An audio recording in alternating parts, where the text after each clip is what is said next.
ఈరోజు ఆంధ్ర రాష్ట్రం చూస్తుంటే బీహార్ని తలదన్నేలాగా గతంలో ఎన్నడూ లేని విధంగా భారతదేశంలో ఆంధ్ర రాష్ట్రం అంటే ఒక ప్రశాంత వాతావరణంలో ఉండే రాష్ట్రాన్ని ఈ కూటమి ప్రభుత్వం ఏ విధంగా చేసిందంటే బీహార్ని తలదన్నే విధంగా, ప్రజాస్వామ్యాన్ని కూని చేసే విధంగా, ప్రజాస్వామ్యాన్ని అపహాస్యం చేసే విధంగా, ప్రశాంతమైన వాతావరణంలో జరగాల్సిన ఎన్నికల్ని రౌడీయిజం ద్వారా ఉన్న అధికారాన్ని అడ్డం పెట్టుకొని అధికారాల ద్వారా ప్రతిపక్ష పార్టీని ఏదైతే వైఎస్ఆర్సీపీ పార్టీ నాయకుల్ని కేసులు పెట్టే విధంగా 10,000 ఓట్లు జరగాల్సిన పోలింగ్లో 100 మంది మీద బైండ్ ఓవర్ కేసులు పెట్టి రేపు ఎన్నికల్లో వీళ్ళెవరూ కూడా పార్టిసిపేట్ చేయకుండా, అంటే ఎన్నికల్లో బూత్ ఏజెంట్లుగా కావచ్చు, పార్టిసిపేట్ చేయకుండా వాళ్ళని బయటికి రానివ్వకుండా చేసే విధంగా అరాచకంగా చేస్తున్న కార్యక్రమాలు మనం చూస్తున్నాం. గత వారం రోజుల నుంచి చూసుకుంటే గనక పులివెందులు అనేది ఒక ప్రశాంతమైన వాతావరణంలో స్వర్గీయ వైఎస్ రాజశేఖర రెడ్డి గారి దగ్గర నుంచి ఈరోజు జగన్మోహన్ రెడ్డి గారి వరకు కూడా అభివృద్ధి అంటే పులివెందులు అనే విధంగా దాన్ని అభివృద్ధి చేశారు. అటువంటి పులివెందుల్లో చంద్రబాబు నాయుడికి, తెలుగుదేశం పార్టీకి ఎక్కడ కూడా స్థావరం లేదని తెలిసి ఈరోజు అధికారాన్ని అడ్డం పెట్టుకొని పులివెందుల్లోని ప్రశాంత వాతావరణాన్ని పక్కన పెట్టి అక్కడ అరాచకవాదుల్లాగా ఒక సందుకు ఒక మంత్రి, 10 ఇళ్లకు ఒక ఎమ్మెల్యే, ప్రతి ఇంటికి ఒక కార్యకర్తను పెట్టి మన టీడీపీ నాయకులు చాలా బలవంతంగా ప్రజలను అక్కడ ఇబ్బందికరం ఉండే పరిస్థితిలో ఎన్నికలు జరపాలని ప్రయత్నం చేస్తున్నారు.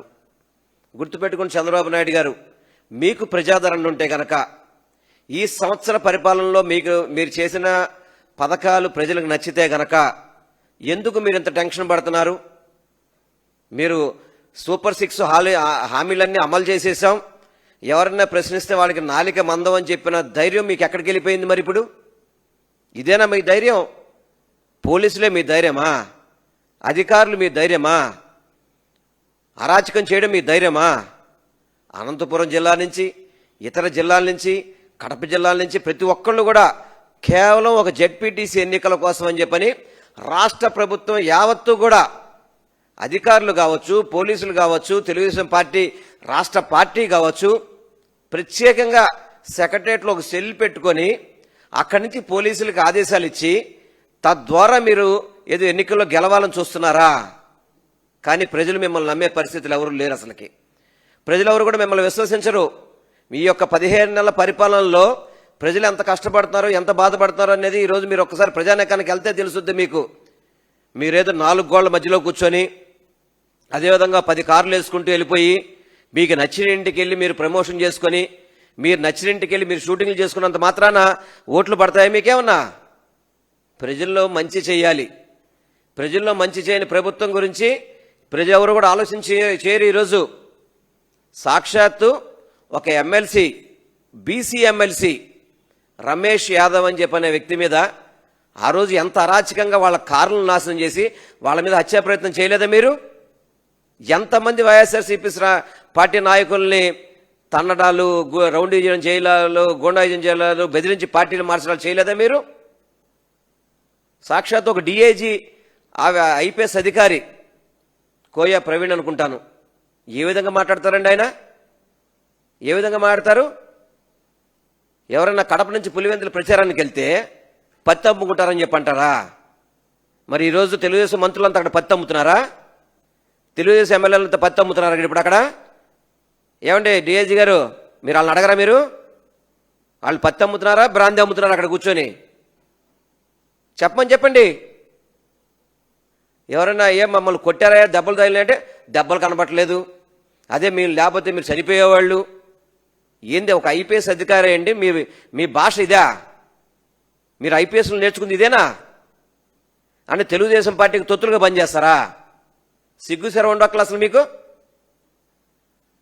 అక్కడ డిఎస్పీ ఏమో అతను ఇష్టం వచ్చినట్టు అతను మాడుతున్నాడు. గత ప్రభుత్వం కంటే ఈ ప్రభుత్వంలో మేము మంచిగా చేస్తున్నాం పరిపాలన అంటే నువ్వు రాజకీయాలు చేస్తారు, మీరు పోలీసులు రాజకీయాలు చేస్తున్నారా? ఏం మాట్లాడుతున్నారు?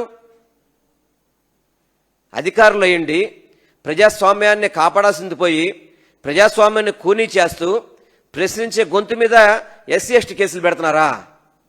ఒక సాక్షాత్తు ఒక బీసీ ఎమ్మెల్సీ మీద దెబ్బలు తగిలితే అతను కొడితే మీరు మళ్ళీ అతని మీద ఎస్సీ ఎస్టీ కేసు పెడతారు మీరు? అసలు ఎక్కడ ప్రజాస్వామ్యం ఏమైపోయింది అసలుకి? ఇదేనా ప్రజాస్వామ్యం అంటే? అంటే చంద్రబాబు నాయుడు గారు గతంలో 14 ఏళ్ళు ముఖ్యమంత్రి చేశారు, నేనే రాష్ట్రంలో అందరికంటే సీనియర్ రాజకీయ నాయకుడిని అని చెప్పిన వ్యక్తి మీరు. ఇదే మీ సీనియారిటీ? సీనియారిటీ అంటే ప్రజలకి మంచి చేసి ప్రజలకి మేలు చేసి జగన్మోహన్ రెడ్డి గారి లాగా మీరు చెప్పే దమ్ము ధైర్యం మీకుందా? కులమతాలకు అతీతంగా పార్టీలకు అతీతంగా పరిపాలన చేసిన వ్యక్తి జగన్మోహన్ రెడ్డి గారు. మీరు గతంలో నంద్యాలలో ఎన్నికలు చేశారు మీరు. అప్పుడు కూడా బై ఎలక్షన్స్లో చాలామంది మేము అందరం కూడా చూసి అక్కడ ఏ విధంగా ప్రజలను మోసం చేశారు, ఏ విధంగా ఆ రోజు ప్రజల్ని మభ్యపెట్టారు, ఏ విధంగా ఓటర్లను ప్రలోభితం చేశారనేది చూశారు ఆ రోజు. కానీ ఆ తర్వాత ఎన్నికల ఫలితాలు ఎలాగొచ్చినాయి? ఏదో పులివెందులో ఒక జెడ్పీటీసీ ఎలక్షన్స్కి తండ్రి చనిపోతే ఆనవాయితీగా కుమారుడికి ఏకగ్రీవం చేయాల్సిన ఎన్నికల్ని మీ రాజకీయం కోసం ఎప్పుడు కూడా పులివెందులో తెలుగుదేశం గెలవలేదు, ఈసారి ఎట్లా ఒకట్లా మేము గెలవాలి అని మీరు చేసే రాజకీయాలు కుతంత్రాలు ప్రజలకు తెలియవా? అక్కడ ప్రజానికాన్ని తెలియదా? మీరు వైఎస్ఆర్సీపీ పార్టీలని ఇబ్బంది పెడుతున్నారు, ఎవరైతే వైఎస్ఆర్సీపీ సానుభూతి పరులను ఇబ్బంది పెడుతున్నారు.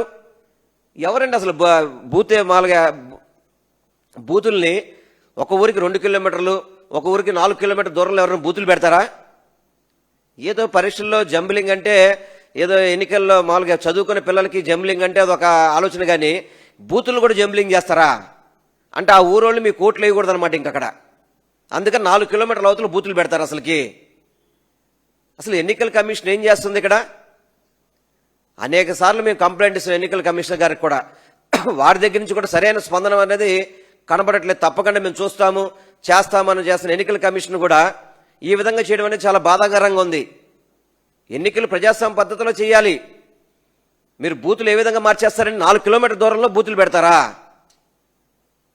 అంటే ఓట్లు వేయకుండా మీకు మీరే చేయాలని పని చేస్తారా కూటమి నాయకులందరూ కూడా?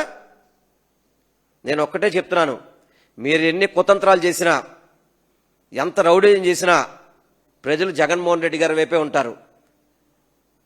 మీ భయానికి లోబడితే భయానికి కనబడినట్టు కనబడతారు తప్ప తప్పకుండా ఎన్నికల్లో ప్రజాస్వామ్యంతో ఎన్నికలు జరిగితేనే గెలిచినట్టు తప్ప మీలాగా రౌడీజాలు చేసి మీలా గోండాజాలు చేసి గెలిపాలంటే గెలిచే పరిస్థితి లేదు అక్కడ.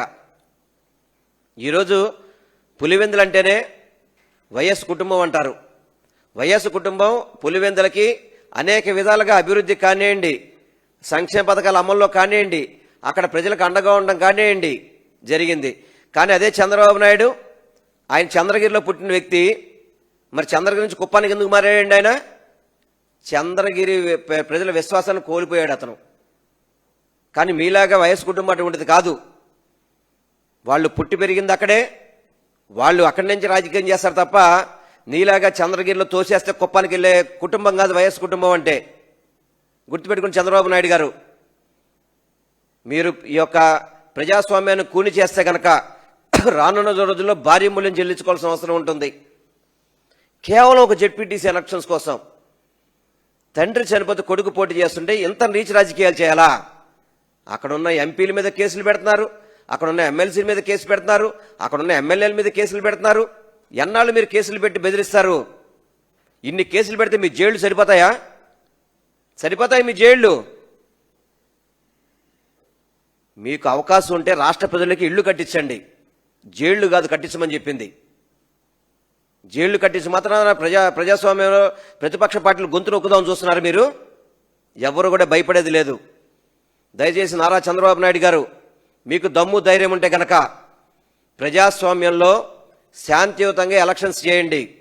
ఒక ప్రతిపక్ష పార్టీగా మేము శాంతియుతంగా కోరుకుంటున్నాం ప్రతిపక్ష పార్టీగా. కానీ మీరు ఈ ఆంధ్ర రాష్ట్ర ఇమేజ్ని దెబ్బతీసే విధంగా ఈరోజు ఫారంలో ఉన్నోళ్ళు కూడా ఏంటి ఆంధ్ర రాష్ట్రంలో ఇంత అరాచకం జరుగుతుందనే విధంగా మీరు పరిపాలన చేస్తున్నారు. ఇదేనా మీ ఎక్స్పీరియన్స్? మాట్లాడుతున్న నరేంద్ర మోడీ గారి కంటే నేనే సీనియర్ అని చెప్పుకునే వ్యక్తి, ఇదే మీరు చేసే పని? ఇది ప్రజాస్వామ్యం కాదు. వీటిని మేము పూర్తిగా వైఎస్ఆర్సీపీ పార్టీ తరఫున పూర్తిగా ఖండిస్తున్నాం. తప్పకుండా రేపు జరిగే ఎన్నికల్లో 100% ప్రజాస్వామ్యంలో జరిగే ఎన్నికల్లో వైఎస్ఆర్సీపీ ఘన విజయం సాధిస్తుంది. దాంట్లో ఎటువంటి డౌట్ లేదు. మీరు ఎన్ని అరాచకాలు చేసినా కానీ ప్రజల్ని ప్రశాంతంగా ఓటింగ్ చేసుకునే విధంగా ఎలక్షన్ కమిషన్ కానీ పోలీస్ డిపార్ట్మెంట్ తప్పకుండా సహకరించాలి. అంతే తప్ప మీ అధికార పార్టీకి కొమ్ము కాస్తామంటే మాత్రం ఇది సరైన పద్ధతి కాదు. ప్రజల్లో తిరుగుబాటు మొదలవుతుంది. ఆ తిరుగుబాటుకి మీరందరూ కూడా ఆజ్యం పోయిబాకండి. ప్రజాస్వామ్యంలో ఎన్నికలు అనేది శాంతియుతంగా జరగాలని చెప్పని వైఎస్ఆర్సీపీ పార్టీ తరఫున మేము కోరుకోవడం జరుగుతుంది.